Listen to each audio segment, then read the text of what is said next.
Everyone, welcome back to my channel Nancy Takkar this side. So जैसे कि हमें पता है कि हमारा आयुष काउंसलिंग 1 सितंबर से शुरू हो चुका था और उसका राउंड 1 चल रहा था। तो राउंड 1 खत्म भी हो चुका है और अभी उसका रिपोर्टिंग और ज्वाइनिंग का टाइम चल रहा है। हमारे पास 7 दिन है हमारे कॉलेज में रिपोर्ट करने के लिए, सारे डॉक्यूमेंट सबमिट करने के लिए। लेकिन इसमें एक आयुष काउंसलिंग ने अभी एक लेटेस्ट अपडेट डाली है रिपोर्टिंग ज्वाइनिंग के रिलेटेड, जो कि स्टूडेंट्स को जानना काफ़ी ज़रूरी है। रिपोर्टिंग ज्वाइनिंग से आपको पहले ये चीज़ पता होनी चाहिए, तभी आपके लिए इम्पॉर्टेंट होगा। अदरवाइज फिर आपके लिए बाद में ये चीज़ प्रॉब्लम क्रिएट करेगा। तो आप इसको रिपोर्ट या ज्वाइनिंग करने से पहले इस नोटिस को एक बार अच्छे से देख ले, ठीक है। पूरे वीडियो को ध्यान से देखिए ताकि आपके कोई भी प्रॉब्लम ना हो रिपोर्टिंग ज्वाइनिंग में, ठीक है। तो अभी आयुष काउंसलिंग ने अपनी ऑफिशियल वेबसाइट पर 2 नई नोटिस डाली है। तो जो अभी लेटेस्ट नोटिस ही है, अभी आपको मेरे स्क्रीन के सामने मैं उसको दिखाऊंगी और पूरा एक्सप्लेन करूंगी, तो ये आप पूरा देख लेना। अभी पहले हम पहली वाली नोटिस की बात करते हैं जो आपको मेरी स्क्रीन के साइड में दिख रही होगी। तो ये नोटिस ऐसी है, यहाँ पर आपको दिख रहा होगा रिजर्वेशन वाले स्टूडेंट्स के लिए है और अर्जेंट नोटिस है। यहाँ पर इन लोगों ने ये चीज़ लिखी है कि जो भी सारे कैंडिडेट्स रिजर्वेशन वाले हैं, OBC, EWS, SC, ST, PWD वाले, उन जो भी कैंडिडेट्स हैं, अभी उन कैंडिडेट्स ने चॉइस फिलिंग करी होगी, उनका रिजल्ट भी आया होगा। अगर गलती से किसी भी रिजर्वेशन वाले, गलती से नहीं मतलब अगर जैसे सीट जिस मेरिट के बेस्ड पर जिस भी स्टूडेंट को, कोई भी रिजर्वेशन वाले स्टूडेंट को अगर जनरल कैटेगरी में सीट मिली है, तो यहाँ पर 2 केसेस होते हैं रिपोर्टिंग और ज्वाइनिंग के, जिसको हम डिस्कस करेंगे। तो पहला केस तो ये कि ओबीसी, एनसीएल और ईडब्ल्यूएस वाले स्टूडेंट्स को अगर जनरल कैटेगरी में सीट मिली और उनके पास कैटेगरी सर्टिफिकेट है तो क्या होगा।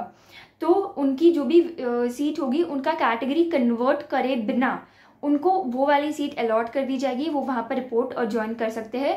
मतलब आप जनरल कैटेगरी में एज ए ईडब्ल्यूएस स्टूडेंट आपको वो सीट मिलेगा। आपकी रिजर्वेशन नहीं थी, लेकिन साइड में आप जब भी मेरिट लिस्ट देखोगे तो वहाँ पर लिखा होगा कि यूआर कैटेगरी की सीट में ईडब्ल्यूएस वाले स्टूडेंट को मिला है, ठीक है। तो ये आप मेरिट लिस्ट में एक बार देख लेना, बाकी स्टूडेंट्स का भी देख लेना, तो आपको एक आइडिया आएगा। ओबीसी वाला स्टूडेंट भी होता है। फिर हम बात करते हैं इस दूसरा सिचुएशन कि ओबीसी, एनसीएल और ईडब्ल्यूएस वाले बच्चे ने, वहाँ पर तो उन लोगों ने रिजर्वेशन के टाइम पे और कैटेगरी सिलेक्ट करने के टाइम पे तो ईडब्ल्यूएस और वो वाला कैटेगरी सिलेक्ट करा, लेकिन अगर उनके पास उनका सर्टिफिकेट वैलिड नहीं है तो क्या होगा। तो वो कैंडिडेट का कंसेंट लेने के बाद अपना कैटेगरी, जो भी AA की CCC काउंसलिंग है, वो उसका कैटेगरी कैंडिडेट की कंसेंट लेने के बाद चेंज कर देगी। मतलब कि वहाँ पर जैसे कि पहले मेरिट लिस्ट में आपको यूआर कैटेगरी में बाजू में दिखता था कि आप ईडब्ल्यूएस स्टूडेंट हो और उसको जनरल कैटेगरी में मिला है, फिर आपका वो कैटेगरी नहीं रहेगा। उसके बाद फिर आपको सिर्फ यही दिखेगा कि आप एक जनरल स्टूडेंट हो और आपको एज ए जनरल स्टूडेंट वहाँ पर मिला है। तो इन दोनों में चेंजेस क्या रहते हैं कि पहले में आप ईडब्ल्यू स्टूडेंट थे, लेकिन फिर भी आपको जनरल कैटेगरी में सीट मिल गई मेरिट के बेस्ड ऊपर। अभी आगे जाके आगे के फर्दर राउंड्स में अगर आपको पार्टिसिपेट करना है तो चांसेस रहते हैं कि आपको ईडब्ल्यूएस रिजर्वेशन में आपको कोई भी अपग्रेड करवाना है या दूसरी कॉलेज लेनी है, वहाँ पर मिल सकता है ईडब्ल्यूएस रिजर्वेशन में। लेकिन दूसरे में जब आपके पास सर्टिफिकेट नहीं था और आपका कैटेगरी कन्वर्ट कर दिया गया आपके कंसेंट लेने के बाद, उसमें आगे जाकर एक ये प्रॉब्लम रहती है कि आप फर्दर काउंसलिंग में आपके पास अपनी कैटेगरी का रिजर्वेशन नहीं रहेगा। अब बाकी के काउंसलिंग राउंड्स में सिर्फ as a general category student ही पार्टिसिपेट कर पाओगे, बिकॉज आपके पास कैटेगरी सर्टिफिकेट नहीं था राउंड 1 में और आपको सीट मिला था।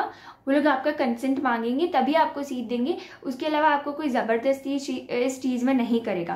तो ये वाला एक इंपॉर्टेंट पॉइंट नीचे लिखा था। तो स्टूडेंट को इस चीज़ का काफ़ी ध्यान रखना है कि अगर आप अपना कैटेगरी कन्वर्ट करवा दे रहे हो तो फिर आपके पास आगे वाले काउंसलिंग प्रोसेस में रिजर्वेशन वाले चांसेस नहीं रहेंगे। जो भी आपको बेनिफिट्स मिलते थे, लो कट ऑफ मिलता था, वो नहीं मिलेगा। एज अ जनरल स्टूडेंट ही आप पार्टिसिपेट करोगे। लेकिन अगर आपको पार्टिसिपेट आगे करना ही नहीं है then there is no issue, आप कर सकते हो। और कैटेगरी कन्वर्ट करवाने का मतलब ये नहीं कि आपको ईडब्ल्यूएस निकलवा देना पड़ेगा, कि आप ओबीसी काउंट नहीं करवाओगे कहीं पे भी। इट इज़ जस्ट कि काउंसलिंग प्रोसेस में आपको वहाँ की सीट नहीं मिलेगी, आपको वहाँ का रिजर्वेशन नहीं मिलेगा, यही होता है। ऐसा मतलब ये नहीं कि आप पूरा अपना कैटेगरी ही चेंज कर लो। आप पहले ओबीसी काउंट होते थे, अब आप हर जगह general student as a count करे जाओगे, नहीं। इट्स जस्ट कि इस काउंसलिंग प्रोसेस में आपको ओबीसी या ईडब्ल्यूएस हो तो जनरल माना जाएगा, दैट्स इट। तो ये एक इम्पॉर्टेंट नोटिस आई थी जो कि आपके लिए काफ़ी इंपॉर्टेंट थी। ये थोड़ा सा कंफ्यूजिंग है, तो अगर आपको इस नोटिस के रिलेटेड कुछ भी डाउट है आप मुझसे पूछ सकते हो कमेंट सेक्शन में। Feel free to ask me questions. अभी हम बढ़ते हैं नेक्स्ट वाले नोटिस पे। सो सेकेंड नोटिस हमारी उस बात पे है कि अगर आपका रिजल्ट अभी आ गया है तो रिपोर्टिंग और ज्वाइनिंग टाइम भी शुरू हो चुका है, लेकिन अभी भी हम कन्फ्यूजन में हैं कि हमें रिपोर्ट ज्वाइनिंग करना चाहिए कि नहीं। हमें वो कॉलेज चाहिए तो हमें क्या करना है, अगर हमें वो कॉलेज नहीं चाहिए, हमें वो कॉलेज छोड़ देनी है तो क्या प्रोसेस रहेगी। अगर हमें दूसरी कॉलेज के लिए अपग्रेडेशन में जाना है तो हमें उस कॉलेज में पहले रिपोर्ट ज्वाइनिंग करने का कि नहीं करना है या फिर छोड़ देनी है कॉलेज। ये सारे डाउट्स आप स्टूडेंट्स के दिमाग में होंगे, आई नो दैट। तो अभी इस नोटिस में और जैसे मैं समझाऊंगी आपके वो सारे डाउट्स क्लियर हो जाएंगे, ठीक है। तो अभी नोटिस आपको मेरे स्क्रीन के सामने यहाँ पर दिख रहा होगा।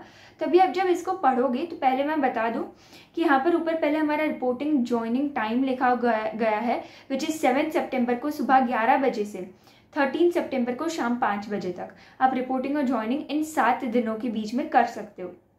फिर नीचे हमारी 3 कंडीशंस लिखी गई है। स्टूडेंट्स की 3 कंडीशन होगी। देखो पहले तो हम ये कंसिडर उन स्टूडेंट्स की बारे में बात करते हैं जिन लोगों को चॉइस फिलिंग भी उन्होंने करा था, रजिस्ट्रेशन भी उन लोगों ने करा था, लेकिन उन्हें सीट नहीं मिली है राउंड 1 में। तो वो स्टूडेंट्स क्या करेंगे?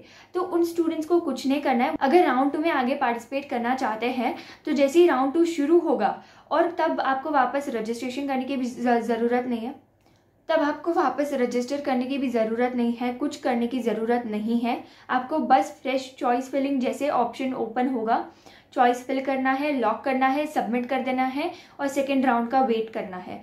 कुछ ज़रूरत नहीं है फ्रेश रजिस्ट्रेशन की, पिन परचेज की, कुछ नहीं। बस चॉइस फिलिंग शुरू होगा करके बस हमें हमारा चॉइस फिलिंग पूरा कर देना है, तब फिर उसके बाद राउंड 2 के लिए हमें वेट करना है। फिर अभी बारी आती है उन स्टूडेंट्स की जिनको सीट मिली है। तो जिनको सीट मिली है उनके लिए 3 कंडीशंस होंगी, ठीक है। वो सारे स्टूडेंट्स 3 ग्रुप्स में डिवाइड हो जाएंगे। पहले तो हम उन स्टूडेंट्स की बात करते हैं जिनको सीट मिली है लेकिन उनको वो सीट चाहिए ही नहीं, उनको अभी भी नहीं चाहिए, उनको कल भी नहीं चाहिए, किसी भी अगर बेटर कॉलेज नहीं भी मिलती तो भी उनको ये सीट नहीं ही चाहिए। ऐसे वाले जो भी स्टूडेंट्स हैं उनको कुछ करने की ज़रूरत नहीं, आप फ्री एग्जिट ले सकते हो। Don't do anything, reporting joining मत करो। भले बोल दिया है, जो भी आपको टाइम दिया है आप वहाँ पर बैठे रहो, आप वेट करते रहो राउंड 2 का। जैसे राउंड 2 शुरू होता है वापस से फ्रेश चॉइस फिलिंग करो, लॉकिंग करो और फिर अपने राउंड 2 का रिजल्ट आए तब आप देख लेना कि आपको जो कॉलेज चाहिए थी वो आपको मिली है कि नहीं। आपको कुछ नहीं करना है, यहाँ पर आपको फ्री एग्जिट मिलती है, ठीक है। अभी दूसरे ग्रुप में स्टूडेंट्स की बात करते हैं जिनको सीट मिल गई है and they are happy with it. अभी इनको यही कॉलेज चाहिए थी, उनको यही कॉलेज में एडमिशन लेना था और उनको मिल चुका है। तभी वो वाले स्टूडेंट्स क्या करेंगे? हमें कुछ नहीं करना है, हमारे लिए काफ़ी सिंपल सी चीज़ है। डॉक्यूमेंट्स उठाने हैं, हेल्प सेंटर पे सबमिट करके आ जाने हैं, एडमिशन लेटर लेके आना है, कंफर्मेशन करवा के आना है, दैट्स इट।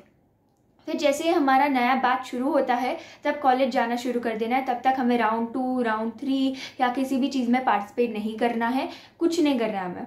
यहाँ पर हमारा काम खत्म हो जाता है। 3rd कैटेगरी स्टूडेंट जिसको सीट मिली है और उसको ये सीट पसंद है लेकिन फिर भी उसको एक बेटर कॉलेज में जाना है, एक ऐसी कॉलेज जो उसको अभी मिली हुई कॉलेज से ज़्यादा पसंद है, वहाँ पर उसको जाना है किसी भी रीज़न की वजह से। तो बेसिकली उसे अपग्रेड करवाना है तो वो क्या करेगा? तो उन्हें क्या करना है, अभी जो उन्हें मिली हुई सीट है अगर उन्हें वो रखनी है तो अभी आप वहाँ पर रिपोर्टिंग और ज्वाइनिंग करवा के आ जाओ अपने हेल्प सेंटर पे, उस सीट को कंफर्म करवा दो कि ये सीट हमारी है, ठीक है। अगर हमें बेटर कॉलेज नहीं मिलती है तो ये सीट तो आपके पास रहेगी।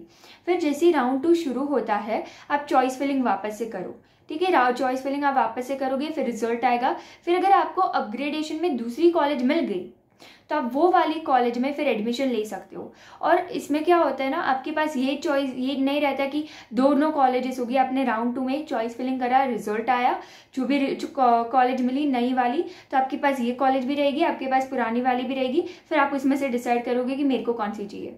ऐसे नहीं होगा, आपके पास एक ही रहेगी। अगर आपको राउंड 2 में नई कॉलेज मिली तो आपके पास राउंड 1 की सीट चली जाएगी। फिर राउंड 1 वाली सीट राउंड 1 वाली कॉलेज के लिए जिस भी बच्चे ने अपग्रेड करा होगा वो किसी और बच्चे को वो वाली सीट मिल जाएगी, ठीक है। तो आपके पास एट वन टाइम एक ही कॉलेज की सीट रहेगी। तो आपको अपग्रेडेशन करने से पहले आपको पहले सोचना है क्या सच में कोई और बेटर कॉलेज है जिसमें मैं जाना चाहता हूँ या जाना चाहती हूँ, या फिर मैं इस वाली कॉलेज से सेटिस्फाइड हूँ। अगर मैं हूँ तो ठीक है, अगर मैं मुझे आगे अपग्रेडेशन के लिए जाना है तो अब राउंड 2 में चॉइस फिलिंग में आप वही कॉलेजेस चूज करोगे जिसमें आप एक्चुअली में जाना चाहते हो। जिसके लिए आप राउंड 1 की सीट छोड़ दोगे, आप बस उसी की चॉइस फिलिंग करना।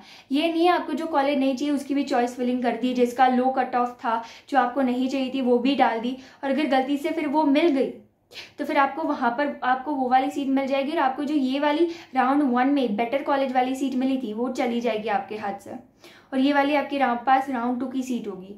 तो आपके लिए काफ़ी इंपॉर्टेंट चीज़ है कि राउंड 2 में अपग्रेडेशन के लिए चॉइस फिलिंग काफ़ी आप अच्छे से करें, इस दिमाग में रख के करें कि आपको क्या सच में ये वाले कॉलेजेस में अगर आपको मिल गया तो आप जाओगे, ये सोच के आप वहाँ की राउंड 2 की चॉइस फिलिंग करना। ठीक है, तो ये तीनों कंडीशंस थे स्टूडेंट्स के लिए। भी नीचे 2 नोटिस लिखी है, तो पहली नोटिस में ये लिखी है कि एडमिशन वही कंसिडर करा जाएगा जो कि ऑनलाइन मोड पर आया था, जो आपकी प्रोविजनल एडमिशन लेटर जो भी आपके ऑनलाइन वेबसाइट पर आएगा लॉगिन करने के बाद, वहाँ पर आपका जो कॉलेज नेम लिखा होगा, वहाँ पर आपका जो भी एडमिशन हुआ होगा, आपको कॉलेज मिली है, बस वही कंसिडर करा जाएगा। ऑफलाइन मोड से जो भी आपने एडमिशन लिया है, that is not liable, that will not be considered by the Ayush committee. दूसरा पॉइंट यहाँ पर ये चीज़ लिखी गई है कि हॉलीडेज़ के टाइम पर भी जो भी पार्टिसिपेटिंग इंस्टीट्यूट्स है उन्हें एडमिशन्स लेने पड़ेंगे स्टूडेंट्स के, अगर नेसेसरी है तो अगर हॉलीडेज़ है तो आप ऐसा मत समझना कि आपका एडमिशन नहीं हो पाएगा, कॉलेज बंद होगी, आप वहाँ पर कॉन्टैक्ट कर लेना हेल्प सेंटर पे कि क्या हम आ सकते हैं। हेल्प सेंटर ओपन है, because in the most of the cases जब तक रिपोर्टिंग ज्वाइनिंग चालू है, hospitals open, I mean colleges open ही रहेगी, तो आप वहाँ पर जाकर अपना रिपोर्टिंग कर सकते हो। ये दोनों लेटेस्ट नोटिस थी जो कि काफ़ी इंपॉर्टेंट है और आपको दिमाग में रखनी चाहिए। नेक्स्ट वीडियो में हम बात करेंगे राउंड 1 कट ऑफ और राउंड 2 का एक्सपेक्टेड कट ऑफ, जो कि काफ़ी इंपॉर्टेंट रहेगा। तो आप पहले ये रिपोर्टिंग ज्वाइनिंग पे ध्यान दीजिए, then we will talk about round 2 and काफ़ी ध्यान से करना, डरना नहीं है किसी भी चीज़ के लिए।